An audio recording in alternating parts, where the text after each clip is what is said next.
Hello and welcome to Total Channel. Today's session is going to talk a little bit about the robust admin portal of your Total Channel server. We'll go over a little bit of, kind of everything that's in there, the users, the permissions, all the different features and assets that you have within the system. So I'm logged into one of the Total Channel, just an unsecured Total Channel demo server. So whether you're using a Total Channel hosted server or your own server, this is always what your portal is going to look like. It's always going to drop you into this little dashboard and tell you how many licenses you have, some account details. As an admin, I get to see everything. What's nice is you can set up users to have very strict permissions. So we'll talk about that in a minute.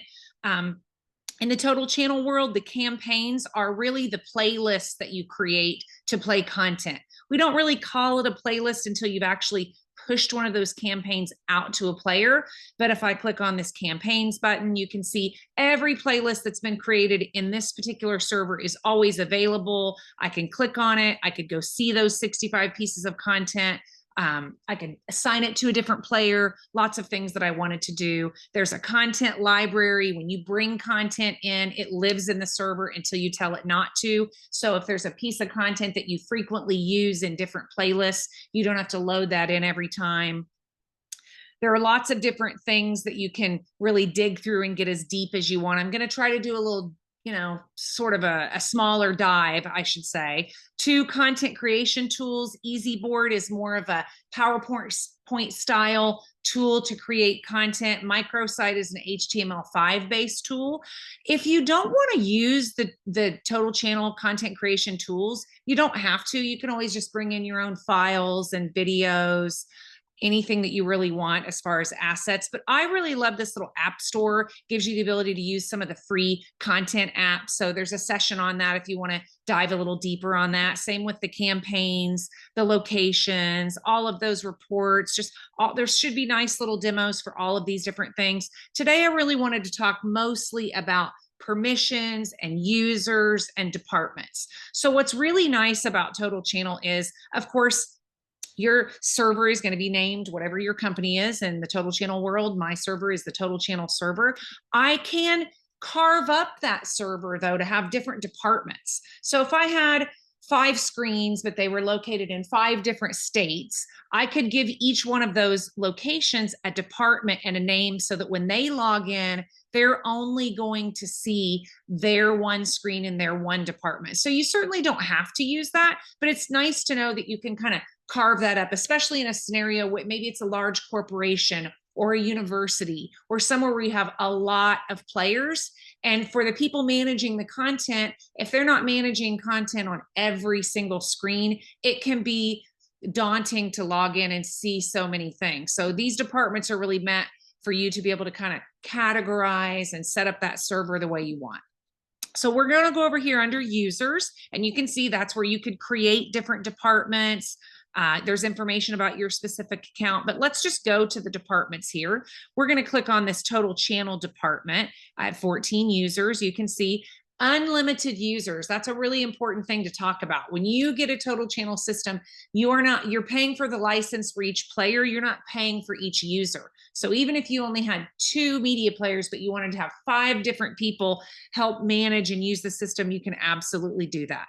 So I'm just going to click on this Total Channel department and sort of show you some of the parameters in which you can really dial down users to a specific zone on a specific screen. So you can see here, we've got this department is the Total Channel name. You can set your time zone, main contacts, all the things that you would think. Change the logo so when they log in, it's their logo here, however you want to carve this up.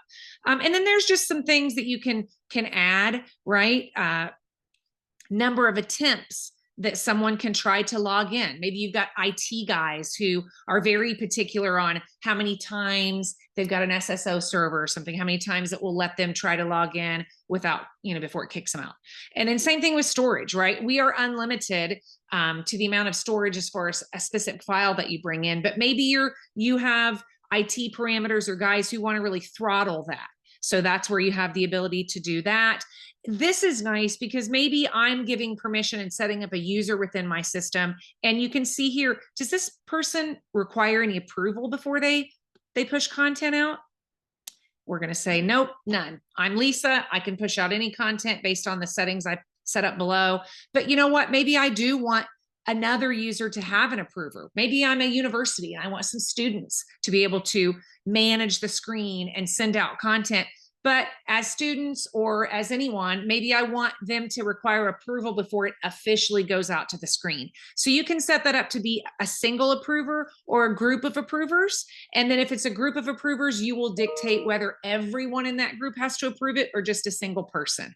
So for today, I'm just going to go ahead and say no approvers.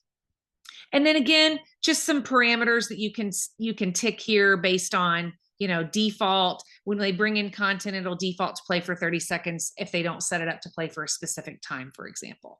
But down here is where it's kind of nice, where you can really start ticking the boxes on what it is this person's going to be able to do, right? So maybe you have multiple different layouts created. And in this case, right, we're setting up Lisa as this particular user, and she's only allowed to manage content in this one bottom banner, right? Maybe you've got a 3-zone layout and your marketing folks have deemed the content in all the specific zones, but there's a little ticker at the bottom. And maybe my job is to change the content daily to welcome people into my building. So the only thing I'm allowed to do is really just change the content in that bottom banner. So again, it just gives you the ability to add users, really dial down what you want a specific user to do.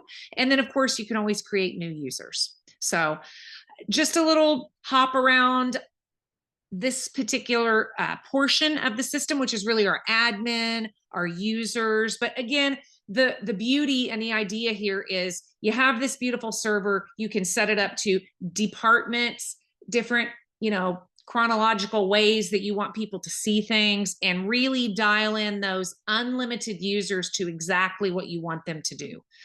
So thank you for sitting through that session today, and please contact us if you have any questions. Thank you.